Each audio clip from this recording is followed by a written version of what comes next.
దేవునికి స్తోత్రం. ప్రియమైన వారలారా, రక్షకుడును ప్రభు అయిన యేసుక్రీస్తు వారి నామంలో మీకు శుభములు, వందనాలు తెలియజేస్తూ ఉన్నాం. దేవుడు మిమ్మలను, మీ బిడ్డలను, మీ కుటుంబములను దీవించి ఆశీర్వదించునుగాక. ఆమెన్. God bless you. దేవునికి స్తోత్రం. హల్లెలూయా. ప్రియమైన దేవుని పిల్లలారా, దేవునికి సమస్తము తెలుసు. మన జీవితంలో జరిగే ప్రతిదీ దేవునికి తెలుసండి. మన రహస్యమందు చేసే ప్రతి పని దేవునికి తెలుసు. ఒంటరిగా గదిలో ఉండే చేసే ప్రతి పని దేవునికి తెలుసు. మనుషులు ఎవ్వరు చూడకుండా నేను చేస్తున్నానులే, మనుషులు ఎదుట నేను నీతిమంతుడిగా ఉన్నానులే, నేను గొప్పగా ఉన్నాను, నన్ను ఎవరు గమనించట్లేదని అనుకుంటున్నావేమో సహోదరి, సహోదరుడా, నీవు చేసే ప్రతి పని ఆయన చూస్తున్నాడు, ఆయనకు తెలుసు. అసలు ఇంకో రకంగా మాట్లాడితే, నీకు తలంపు పుట్టక మునిపే నీకు ఏ తలంపు వచ్చిందో కూడా దేవునికి తెలుసు. నీ నోటికి మాటలు రాక మునిపే ఏం మాట్లాడతావో కూడా దేవునికి తెలుసండి. ఆయన అన్ని చోట్ల వ్యాపించి ఉన్నటువంటి దేవుడు.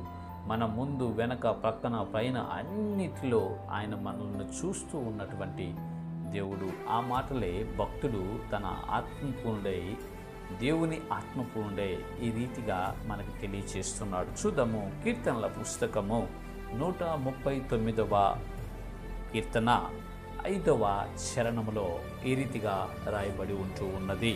వెనుకను ముందును నీవు నన్ను ఆవరించి ఉన్నావు, నీ చెయ్యి నా మీద ఉంచి ఉన్నావు. దేవునికి స్తోత్రం. హల్లెలూయా. వెనకను ముందును ఆయన మనలను ఆవరించి ఉన్నాడంట. వెనక ముందు ఆయన మనల్ని ఆవరించి ఉన్నాడు. ఆయన చెయ్యి మన మీద ఉంచి ఉన్నాడు. కాబట్టి మనం ఎక్కడికి తప్పించుకొని పోలేం. భక్తుడు ప్రయత్నం చేశాడు. సముద్ర దిగంతాల్లోకి వెళ్ళిపోతా, నేను దేవునికి కనపడకుండా దాక్కుంటానని ప్రయత్నం చేస్తే, అక్కడ కూడా నువ్వు ఉండవయ్యా అంటాడు. ఇట్లా కాదు, లాభం లేదని ఏకువ రెక్కలు కట్టుకొని నేను పైకి ఎగిరిపోతానంటే, అక్కడ నీవు ఉన్నావు. ఎక్కడికి వెళ్ళినాను నీవు ఉన్నావయ్యా. నీ నుంచి నన్ను నేను దాచుకోవటం, నీ నుంచి నన్ను నేను మరుగుపరుచుకోవటం అది అసాధ్యము.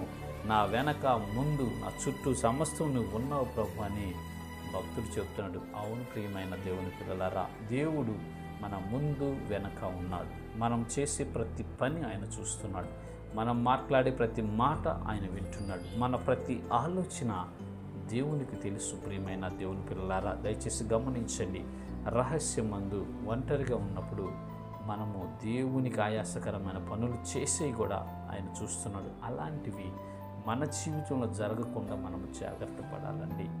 దేవునికి మనల్ని మనం అప్పగించుకోవాలి. ఆయన మన ముందు, వెనక ఆవరించి ఉన్నాడు. ఎలాంటి సమస్యలనైనా ఆయన తొలగించగలడు. మనకు ముందు ఏర్పడే ఎలాంటి సంభవాలనైనా ఆయన మార్చివేసి మనలను క్షేమముతో ఆయన నింపు శక్తి కలిగినటువంటి వాడు. ప్రియమైన ప్రజలారా, ఆయన మన ముందు, వెనక, మన చుట్టూ వ్యాపించి ఉన్నాడు.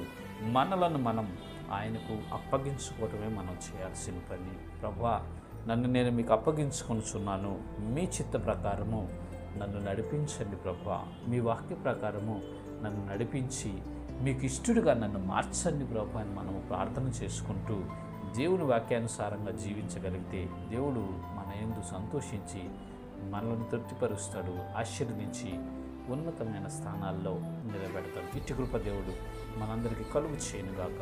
ఆమేన్. God bless you. దేవుని స్తోత్రం. హల్లెలూయా. Praise the lord.